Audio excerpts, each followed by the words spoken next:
Yeah, actually, one of the things I'd say that I think I learned only years into LinkedIn is a piece of advice I give now, which is like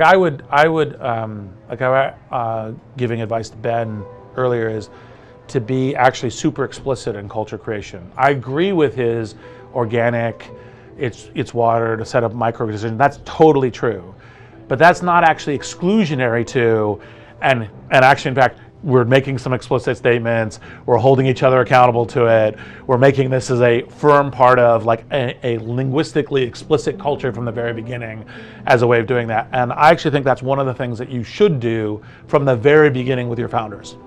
Like I roughly think that you should create a culture deck by like call org size 20, right? And be refining it and so forth. Like I think that's one of the great innovations that Reid Hastings stumbled into.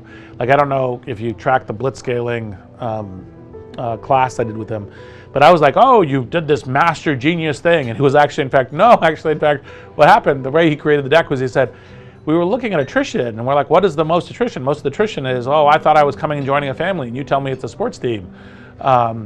And then they bounce out. And it's like, well, okay, well, we should try to make that clear a little up front. So we write the deck. And then I was like, well, shit, well, maybe we should do it for applicants. So we'll publish the deck. And then, oh my God, it really helps the whole culture when we publish the deck.